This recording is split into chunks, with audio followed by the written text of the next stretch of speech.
യേശു എന്ന യുക്തിവാദി അഥവാ ഹ്യൂമനിസ്റ്റ്.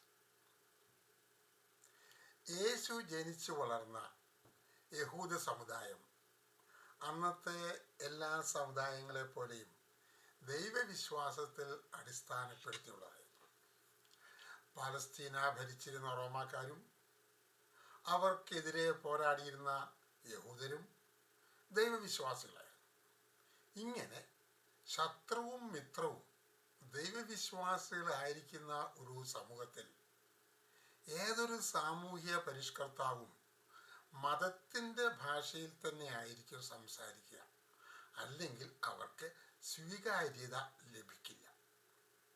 ഉദാഹരണത്തിന് ശ്രീനാരായണ ഗുരു മതം വേണ്ട എന്നങ്ങ് വെട്ടി തുറന്ന് പറയാതെ മതം ഏതായാലും കുഴപ്പമില്ല, മനുഷ്യൻ നന്നായാൽ മതി എന്നാണ് പറഞ്ഞത്. യേശുവിൻ്റെ വ്യക്തിത്വത്തെ പരിശോധിക്കുമ്പോൾ നമ്മൾ ഇക്കാര്യം മനസ്സിൽ വെച്ചിരിക്കണം. യഹൂദ മതത്തിൻ്റെ കാതലായ മോശയുടെ 10 പ്രമാണങ്ങൾ, ഏകദൈവ വിശ്വാസം മുഖമുദ്രയാക്കിയിട്ടുള്ള 10 പ്രമാണങ്ങൾ. ആ 10 പ്രമാണങ്ങൾ യഹൂദ മതത്തിൻ്റെ നവീകരിച്ച പതിപ്പായ ക്രിസ്തു മതത്തിലും പരമപ്രാധാന്യമുള്ളതാണ്. പക്ഷേ മോശയുടെ ഈ 10 പ്രമാണങ്ങൾ അനുസരിക്കാൻ യഹൂദനായ യേശു തൻ്റെ ശിഷ്യന്മാരോട് ഒരിക്കലും പറയുന്നില്ല. അതായത് സുവിശേഷങ്ങൾ എഴുതിയവരുടെ ദൃഷ്ടിയിൽ മോശയുടെ പ്രമാണങ്ങൾ യേശുവിൻ്റെ അനുയായികൾക്ക് ബാധകം അല്ല. മറ്റു വാക്കുകളിൽ പറഞ്ഞാൽ ദൈവവിശ്വാസം ക്രൈസ്തവ ദർശനത്തിൻ്റെ മുഖമുദ്ര അല്ല, മറിച്ച് മനുഷ്യത്വമാണ് ക്രൈസ്തവ ദർശനത്തിൻ്റെ മുഖമുദ്ര. ഞാൻ ഇങ്ങനെ പറയാൻ പല കാരണങ്ങളുണ്ട്. യഹൂദരുമായുള്ള യേശുവിൻ്റെ സംഭാഷണങ്ങളിൽ പോലും, അതായത് മതവിശ്വാസികളുമായുള്ള യേശുവിൻ്റെ സംഭാഷണങ്ങളിൽ പോലും മോശയുടെ പ്രമാണങ്ങളെക്കുറിച്ച് സംസാരിക്കേണ്ടി വന്ന സമയങ്ങളിലെല്ലാം മോശയുടെ 10 പ്രമാണത്തിലെ ആദ്യത്തെ 3 പ്രമാണങ്ങൾ, അതായത് ദൈവവിശ്വാസത്തെക്കുറിച്ചുള്ള ആ 3 പ്രമാണങ്ങൾ ഒഴിവാക്കി മനുഷ്യ സമൂഹത്തിലെ സാമൂഹ്യ നന്മയെക്കുറിച്ചുള്ള കൊല്ലരുത്, മോഷ്ടിക്കരുത്, മാതാപിതാക്കളെ ഉപേക്ഷിക്കരുത് എന്നിങ്ങനെയുള്ള മാനുഷിക കാര്യങ്ങളെ പറ്റിയുള്ള 7 പ്രമാണങ്ങളാണ് യേശു ചൊല്ലിയിട്ടുള്ളത്. യേശുവിൽ മറ്റൊരു പ്രത്യേകതയും കാണാം. പഴയ നിയമ ഉദ്ധരണികൾ പറയുമ്പോൾ മാത്രമായിരുന്നു ദൈവം, യഹൂദരുടെ ഭാഷയിൽ പറഞ്ഞാൽ അദോണായി, മലയാളത്തിൽ കർത്താവ് എന്ന വാക്ക് യേശുവിൻ്റെ വായിൽ നിന്നും വന്നിട്ടുള്ളൂ. യഹോവ അല്ലെങ്കിൽ യാഹ്വേ എന്ന പേര് യേശു ഒരിക്കലും കേട്ടിട്ട് പോലുമില്ല. അള്ളാഹു എന്ന പേരും യഹോവ എന്ന പേരും യേശുവിന് ഒരുപോലെ അന്യമാണ്. യഹൂദരുടെ ദൈവത്തിൻ്റെ പേര് യഹോവ എന്നാണെന്ന കള്ളക്കഥ ഉണ്ടാക്കിയത് 13-ാം നൂറ്റാണ്ടിൽ ജീവിച്ചിരുന്ന ഒരു സ്പാനിഷ് കത്തോലിക്ക പുരോഹിതനാണ് എന്നുകൂടി ഇത്തരുണത്തിൽ ഓർമ്മിപ്പിക്കുന്നു. അതായത് മറ്റൊരു കാര്യം പോട്ടെ. യേശുവിൽ മറ്റൊരു പ്രത്യേകതയും കാണാം. യഹൂദ പുരോഹിതരുമായുള്ള ഒരു തർക്കമാണ് സന്ദർഭം. മത്തായിയുടെ സുവിശേഷം 22-ാം അധ്യായത്തിൽ നിങ്ങൾക്കത് കാണാം. തർക്കത്തിൽ തോൽപ്പിക്കാനായി പുരോഹിതർ യേശുവിനോട് ഇങ്ങനെ ചോദിച്ചു, പ്രമാണങ്ങളിൽ ഏറ്റവും പ്രധാനപ്പെട്ടത് ഏതാണ്? ഈ ചോദ്യം ചോദിച്ച് യേശുവിനെ കെണിയിൽ വീഴ്ത്താം എന്നവർ ചിന്തിച്ചതിനൊരു കാരണമുണ്ട്. അതെന്താണെന്ന് വെച്ചാൽ, ദൈവമായ കർത്താവിനെ ആരാധിക്കുന്നതാണ് മനുഷ്യജീവിതത്തിൻ്റെ കേന്ദ്രബിന്ദു എന്നുള്ള മോശയുടെ 1-ാമത്തെ കൽപ്പനയ്ക്ക് വില കൊടുക്കാതെ മനുഷ്യർ തമ്മിലുള്ള സ്നേഹബന്ധത്തെ മനുഷ്യജീവിതത്തിൻ്റെ കേന്ദ്രബിന്ദു ആക്കിക്കൊണ്ട് യേശു സംസാരിക്കുന്നത് അവർ പലതവണ കേട്ടിട്ടുണ്ടായിരുന്നു. അങ്ങനെയുള്ള ഒരു ഉത്തരം, അതായത് ദൈവത്തെ തമസ്കരിച്ചിട്ട് മനുഷ്യനെ മാത്രം ഉൾക്കൊള്ളിച്ചുകൊണ്ടുള്ള ഒരു ഉത്തരം, അതായത് ദൈവാരാധനയ്ക്കും ഉപരിയായി മനുഷ്യ സ്നേഹമാണ് മനുഷ്യകുലത്തിന് ആവശ്യമെന്ന് ആ അർത്ഥത്തിൽ വരുന്ന ഒരു ഉത്തരം നൽകുന്നതിലൂടെ യേശുവിനെ പൊതുജന സമക്ഷം മതനിന്ദകൻ, ദൈവനിന്ദകൻ, മതദ്രോഹി എന്ന് ചാപ്പയടിക്കാമെന്ന് വിചാരിച്ചിട്ടാണ് അവർ ഈ ചോദ്യം ചോദിച്ചത്. പക്ഷേ യേശു അവരുടെ കെണിയിൽ വീണില്ല. ചോദ്യത്തിന് ഉത്തരമായി മോശയുടെ 10 കൽപ്പനകളിലെ 1-ാമത്തെ കൽപ്പനയാണ് ഏറ്റവും പ്രധാനം എന്ന് പറഞ്ഞതിനോടൊപ്പം തൻ്റെ സ്വന്തം കൽപ്പനയായ നിന്നെപ്പോൾ നിന്റെ അയൽക്കാരനെ സ്നേഹിക്കുക എന്ന കൽപ്പന മോശയുടെ 1-ാമത്തെ കൽപ്പന പോലെ തന്നെ മനുഷ്യജീവിതത്തിൻ്റെ കേന്ദ്രബിന്ദുവാണെന്ന് യേശു കൂട്ടിച്ചേർക്കുകയും ചെയ്തു. യഹൂദരുടെ മതവികാരത്തെ വ്രണപ്പെടുത്താതെ നടത്തിയ ഒരു കരുനീക്കമായിരുന്നു അത്. തൻ്റെ കൽപ്പന മോശയുടെ കൽപ്പന 1-ാമത്തെ കൽപ്പനയ്ക്ക് തുല്യമാണെന്ന് യേശു പറഞ്ഞപ്പോൾ പുരോഹിതർ എങ്ങനെ പ്രതികരിച്ചു എന്ന് സുവിശേഷകൻ പറയുന്നില്ല. അതായത് ക്രൈസ്തവ ദർശനത്തിൻ്റെ കേന്ദ്രബിന്ദു മനുഷ്യസ്നേഹമാണ്, അല്ലാതെ ദൈവവിശ്വാസമല്ല എന്ന കാര്യത്തിൽ ഇനി തർക്കങ്ങളൊന്നും വേണ്ട എന്ന സന്ദേശമാണ് സുവിശേഷകൻ അതുവഴി തൻ്റെ വായനക്കാർക്ക് നൽകുന്നത്. ദൈവത്തെ എങ്ങനെ സ്തുതിക്കണമെന്ന് യേശു ഒരിക്കൽ പോലും പറഞ്ഞിട്ടില്ല. എങ്കിൽ എപ്പോഴും പറഞ്ഞുകൊണ്ടിരുന്നത് മനുഷ്യനെ എങ്ങനെയാണ് സ്നേഹിക്കേണ്ടതെന്നാണ്. എന്നാൽ അതേസമയം ആരുടെയും മതവിശ്വാസത്തെ എതിർത്തില്ല. അതായത് നിങ്ങൾ ഒരു ദൈവത്തെയോ ഒരു ദൈവത്തെയോ പല ദൈവത്തെയോ യഹൂദ ദൈവത്തെയോ വിചാരണ ദൈവത്തെയോ എന്തിനു വേണേലും നിങ്ങൾ ആരാധിക്കൂ, എന്ത് വേണമെങ്കിലും ചെയ്തു. പക്ഷെ മനുഷ്യസ്നേഹം മാത്രമേ നിർബന്ധമുള്ളൂ. ബാക്കി എന്ത് വേണമെങ്കിലും ചെയ്തു. നിന്നെപ്പോലെ നിന്റെ അയൽക്കാരനെ സ്നേഹിക്കുക എന്ന പ്രമാണം യേശുവിൻ്റെ സ്വന്തമല്ല, അത് ലേവ്യരുടെ പുസ്തകത്തിൽ നിന്നും എടുത്തതാണ് എന്ന് ചിലരൊക്കെ വാദിച്ചേക്കും തർക്കത്തിനായി. ലേവ്യർ 19:18 കാണുന്ന നിന്റെ മക്കളോട് പകവയ്ക്കരുത്, കൂട്ടുകാരനെ നിന്നെപ്പോലെ തന്നെ സ്നേഹിക്കണം എന്നുള്ള വചനത്തിന് യേശുവിൻ്റെ നിങ്ങൾ തമ്മിൽ സ്നേഹിക്കണം എന്ന് പുതിയൊരു കൽപ്പന ഞാൻ നിങ്ങൾക്ക് നൽകുന്നു എന്ന് യോഹന്നാന്റെ സുവിശേഷം കാണുന്ന ആ തിരുവചനത്തിന് മറ്റേ വചനവുമായി പുലബന്ധം പോലുമില്ല. ലേവ്യരുടെ പുസ്തകത്തിലെ പരസ്നേഹം ഖുറാനിൽ പറഞ്ഞിരിക്കുന്ന പരസ്നേഹം പോലെയുള്ളതാണ്. അതായത് ജാതി സ്നേഹം, അല്ലാതെ ലോകാസമസ്തു സുഖിനോ ഭവന്തു എന്നുള്ള വീക്ഷണമല്ലാതെ. ഇനി പ്രാവർത്തിക തലത്തിൽ പറഞ്ഞാൽ യേശുവിനെ അനുകരിക്കുന്നവർ അഥവാ ക്രിസ്ത്യാനികൾ ഇനിമേൽ മോശയുടെ ഗ്രന്ഥങ്ങളോ പ്രവാചകന്മാരുടെ ഗ്രന്ഥങ്ങളോ വായിക്കേണ്ട ആവശ്യമില്ല. മറിച്ച് യേശുവിൻ്റെ ഏക കൽപ്പന അനുസരിക്കുക മാത്രം ചെയ്താൽ മതി എന്ന ഉപദേശമാണ് സുവിശേഷകൻ നൽകുന്നത്. യേശു പഠിപ്പിച്ച ഏക പ്രാർത്ഥനയിൽ ദൈവം എന്നൊരു വാക്ക് വരുന്നില്ല എന്ന കാര്യവും ശ്രദ്ധിക്കണം. അതിൽ സ്വർഗസ്ഥനായ പിതാവേ എന്നാണ് വിളിക്കുന്നത്. AD 325 ക്രിസ്തീയ സഭ ഉണ്ടാക്കി വിശ്വാസത്തിൽ പ്രമാണത്തിൽ പറയുന്ന ആകാശത്തിൻ്റെയും ഭൂമിയുടെയും സൃഷ്ടാവായ പിതാവായ ദൈവത്തെ അല്ല യേശു പിതാവെന്ന് വിളിച്ചത്. സ്വർഗത്തിലിരിക്കുന്ന പിതാവെന്ന് പറയുമ്പോൾ അത് ദൈവമാകാനേ സാധ്യത ഉള്ളൂ എന്ന് തർക്കത്തിനായി പറയാം. സ്വർഗത്തിലിരിക്കുന്ന പിതാവ് എന്ന പ്രയോഗം കൊണ്ട് യേശു ഉദ്ദേശിച്ചത് എന്താണെന്ന് മനസ്സിലാക്കണമെങ്കിൽ ആ പ്രയോഗത്തെ യേശുവിൻ്റെ ദർശനവുമായി ചേർത്ത് വായിക്കണം. യേശുവിൻ്റെ ജീവിത ഉദ്ദേശ്യം മരണശേഷമുള്ള സ്വർഗത്തിൽ പോകാനായി ജനങ്ങളെ സജ്ജീകരിക്കുക എന്നത് അല്ലായിരുന്നു. മറിച്ച് സ്വർഗം എന്നുള്ള മതവിശ്വാസിയുടെ ആ കൺസെപ്റ്റ് അനുസരിച്ചുള്ള ഒരു ലോകം ഈ ഭൂമിയിൽ ഉണ്ടാക്കിയെടുക്കുക എന്നതായിരുന്നു യേശുവിൻ്റെ ജീവിതോദ്ദേശം. ഇക്കാര്യം ആ പ്രാർത്ഥനയിൽ തന്നെ പറയുന്നുണ്ടല്ലേ.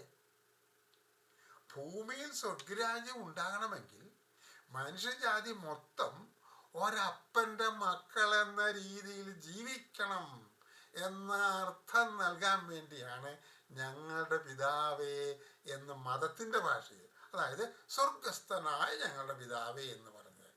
അല്ലായിരുന്നെങ്കിൽ സ്വർഗസ്ഥനായ ഞങ്ങളുടെ പിതാവായ ദൈവമേ എന്ന് വിളിക്കുമായിരുന്നു. മരണാനന്തര ജീവിതത്തിൽ വിശ്വസിക്കുന്നവരോട് യേശു പറയുന്നത് ദൈവത്തിൽ വിശ്വസിക്കാനോ മതകർമ്മങ്ങൾ ചെയ്യാനോ ഒന്നുമല്ല, മറിച്ച് മനുഷ്യ സ്നേഹത്തിൽ അധിഷ്ഠിതമായ കർമ്മങ്ങൾ. അതായത് എനിക്ക് വിശന്നു, നിങ്ങൾ എനിക്ക് ഭക്ഷണം തന്നു, ഞാൻ രോഗിയായിരുന്നു, നിങ്ങൾ എനിക്ക് ചികിത്സ നൽകി എന്നും മറ്റുമുള്ള പരസ്നേഹ പ്രവർത്തികൾ ചെയ്യാനാണ് ഉപദേശിച്ചത്. മത്തായിയുടെ സുവിശേഷം 19-ാം അധ്യായത്തിൽ പരാമർശിക്കുന്ന ധനികനായ ആ ചെറുപ്പക്കാരൻ താനൊരു നല്ല മനുഷ്യനായി ജീവിക്കുവാൻ ഏതൊക്കെ കൽപ്പനകൾ അനിവാര്യമാണ് എന്ന് യേശുവിനോട് ചോദിക്കുമ്പോൾ യേശു മോശയുടെ കൽപ്പനകളിലെ 1, 2, 3 കൽപ്പനകളെ, അതായത് ദൈവാരാധനയെ സംബന്ധിച്ച കൽപ്പനകളെ വിട്ടുകളയുകയും മനുഷ്യ സമൂഹത്തിൽ വേണ്ടതായ കൽപ്പനകളെ മാത്രം ഉദ്ധരിക്കുകയും അതോടൊപ്പം തൻ്റെ സ്വന്തം കൽപ്പനയായ നിന്നെപ്പോലെ നിന്റെ അയൽക്കാരനെ സ്നേഹിക്കുക എന്ന കൽപ്പന കൂട്ടിച്ചേർത്തുമാണ് ഉത്തരം പറയുന്നത്. യേശു എന്നും എപ്പോഴും സ്വയം വിളിച്ചിരുന്ന മനുഷ്യപുത്രൻ എന്നാണ്. ഒരിക്കലും ദൈവപുത്രൻ എന്ന് വിളിച്ചില്ല. തന്നെ പോലെയുള്ള മനുഷ്യപുത്രന്മാർ മുഖേന വേണം മനുഷ്യവംശത്തിന് രക്ഷ കിട്ടേണ്ടത് എന്നാണ് യേശു പഠിപ്പിച്ചത്. അതിൻ്റെ അർത്ഥം ഒരു ദൈവവും മനുഷ്യരെ രക്ഷിക്കില്ല, മറിച്ച് മനുഷ്യപുത്രർക്ക് മാത്രമേ മനുഷ്യരെ രക്ഷിക്കാൻ സാധിക്കൂ എന്നാണ് യേശു പറയുന്നത്. അതുപോലെ തന്നെ പാപമോചകനും മനുഷ്യൻ തന്നെയാണ്. ദൈവം ആരുടെയും പാപം മോചിക്കില്ല. ഞങ്ങളോട് തെറ്റ് ചെയ്യുന്നവരോട് ഞങ്ങൾ ക്ഷമിക്കുന്ന പോലെ ഞങ്ങളുടെ തെറ്റുകൾ ഞങ്ങളോടും ക്ഷമിക്കണമേ എന്നാണ് യേശു പഠിപ്പിച്ച പ്രാർത്ഥനയിൽ പറയുന്നത്.